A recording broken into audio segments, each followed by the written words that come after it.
Bonjour et bienvenue pour la suite de nos ateliers autour de l'ERP Odoo.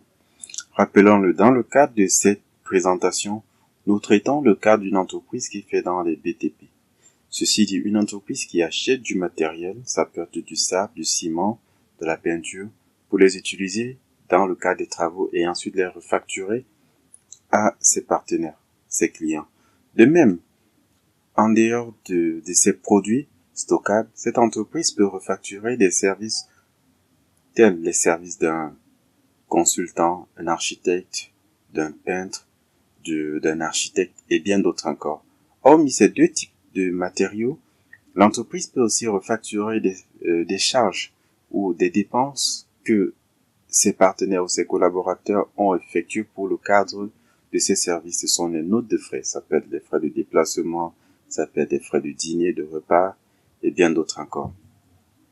Mais ceci dit, avant de nous attarder sur ces cas particuliers, je propose que l'on regarde d'abord comment, par défaut, une entreprise peut acheter un bien, le faire entrer dans son stock et même si possible le revendre.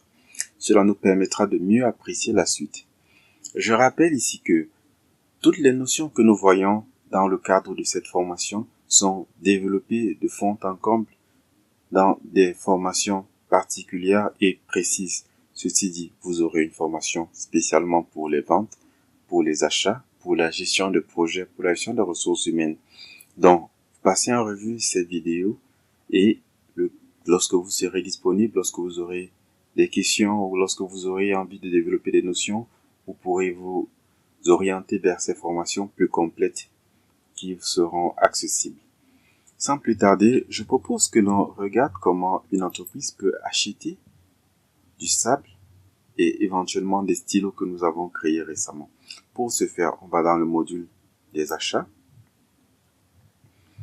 Ici, vous voyez la liste des bons de commande en cours. Nous avons 7 bons de commande qui sont envoyés, 0 en attente et 8 en retard. Alors, on va créer une demande de prix. Ça peut être une demande de prix qu'on va envoyer au fournisseur 1, par exemple. La devise, on va choisir la devise en francs CFA. On va prendre notre sable fin. Le prix unitaire, c'était 80 000 francs. On pourra envoyer la demande par mail. On peut sauvegarder. On peut envoyer la demande par mail. Ça, c'est lorsque notre système est configuré. Le mail ira directement chez notre fournisseur avec certaines informations et le fournisseur pourra répondre. Ok, j'ai cliqué, ça charge un peu.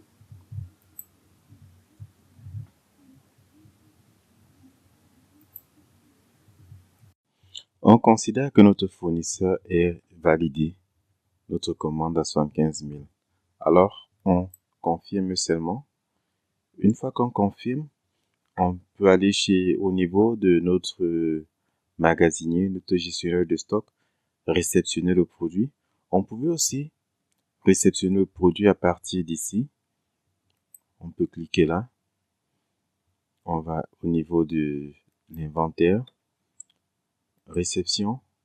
On va voir, il y a une commande en cours pour le fournisseur 1.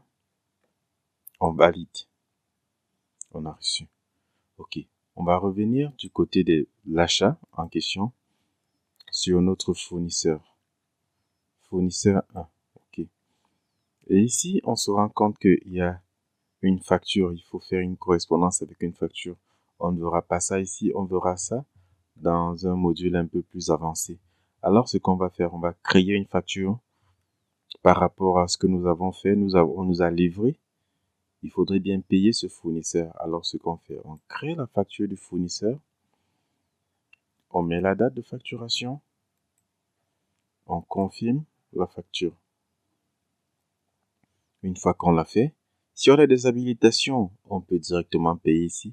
Mais si on n'en a pas, on laisse la charge au comptable qui se connecte. Il va dans son module et facture fournisseur. Il va. On voit bien facture non payée. Il clique là et il dit payer. Automatiquement, il paye par banque. Il peut aussi payer par caisse. peu importe, disons qu'il paye par espèce. On crée le paiement et là, la facture est payée. On peut aussi revenir du côté des analyses. On peut voir la balance. On met la date. On imprime.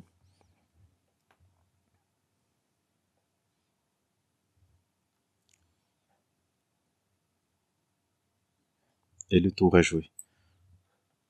Voilà notre balance avec les différentes opérations. Compte client, perte et profit, ainsi de suite.